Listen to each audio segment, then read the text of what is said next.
আমাদের দেশের মেয়েদের ছোটবেলা থেকে শেখানো হয় বাপের বাড়ি তার আসল বাড়ি বা ঠিকানা নয়। যে বাড়িতে তার বিয়ে হবে অর্থাৎ স্বামীর বাড়ি হবে তার আসল ঠিকানা বা জায়গা। যেহেতু আমাদের সমাজ ব্যবস্থা পিতৃতান্ত্রিক, তাই বাচ্চারাও বাবার পরিচয়েই বড় হয়। অথচ এখনও এই দেশে একটা মজার কালচার আছে। কোনো মেয়ে প্রেগনেন্ট হলে ডেলিভারির আগে তাকে মায়ের বাড়ি পাঠিয়ে দেওয়া হয়। ডেলিভারি হবার পর থেকে যতদিন মা এবং বাচ্চা মোটামুটি স্টেবল না হয় ততদিন সেই বাড়িতেই থাকে, যেটা তাদের আসল ঠিকানা নয়। এর কারণ বোধহয় খুব সিম্পল।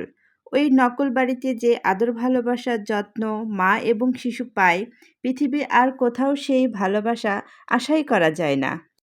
কিছুদিন আগে শিশু হসপিটালে গিয়েছিলাম একজন আত্মীয়ের বাচ্চাকে দেখতে।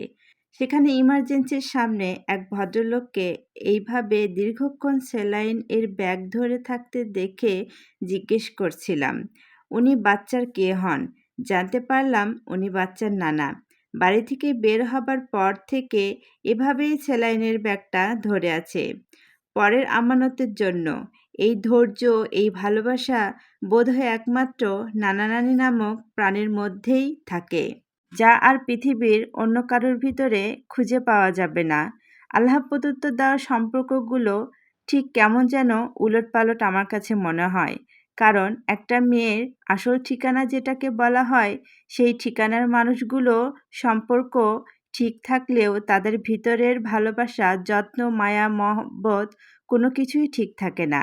আর যেটাকে আসল ঠিকানা বলা হয় না, ক্ষণস্থায়ী ঠিকানা, সেই ক্ষণস্থায়ী ঠিকানার মানুষগুলোর সম্পর্ক এক অদ্ভুত বন্ধনে আবদ্ধ। প্রতিদিন সকালবেলা উঠতে পারলেও আজ উঠতে পারিনি, কারণ মাথাটি ভীষণ ব্যথা করতেছিল, তাই শুয়েই ছিলাম। সকাল ৮টা বাজে। এমন মুহূর্তে আমার শাশুড়ি মা বাহির থেকে বলতে থাকে, বৌমা, ও বৌমা, এখনো উঠলেন না যে? তোমার কি শরীরটা ভীষণ খারাপ? কাল রাত্রে থেকে মাথাটি ব্যথা করতেছে, উঠে দাঁড়াতেই পারতেছি না। একটু কষ্ট করে দরজাটি খোলো, দেখি তোমার কি হয়েছে। শাশুড়ির কথা মতন দরজাটি খুললাম। এরপর উনি আমাকে দেখে বললেন, বাড়ির বউদের একটু আধটু মাথা ব্যথা করলে কিছু হয় না। যাও তো, রান্না করতে হবে। বাবু আবার অফিসে যাবে। কখন রান্না শেষ হবে? আর আমার বাবু কখন অফিসে যাবে? তুমি তো আর অফিসে যাও না বাবু, তাই তুমি বুঝবে কি করে যে 5 মিনিট দেরি করে গেলে কত কথা শুনতে হয়, কত কথাই যে হজম করতে হবে। যাও যাও, এসব এখন মাথা ব্যথা এখন ছাড়ো। তাড়াতাড়ি রান্না করো গিয়ে, বাবু আমার খেয়ে দিয়ে তারপরে অফিসে যাবে। তখন বৌমা বলল, ঠিক আছে মা, আমি যাচ্ছি। এই তো হচ্ছে শ্বশুরবাড়ি। আর এটাই যদি বাপের বাড়িতে থাকতো একটা নারী, তাহলে মা বলতো, থাক থাক, তোর উঠতে হবে না, তোর কিছু করতে হবে না, সব কাজ সব কিছু আমি করছি। এই হচ্ছে মা আর এই হচ্ছে শাশুড়ি, এটাই হচ্ছে তফাৎ, আর কিছু নয়। তো বন্ধুরা, কি বুঝলেন আজকের আমার এই গল্পটি শুনে?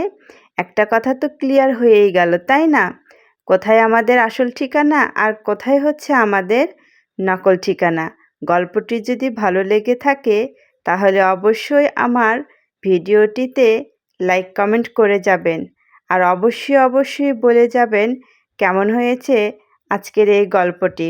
সবাই ভালো থাকবেন, সুস্থ থাকবেন, আমার জন্যও দোয়া করবেন।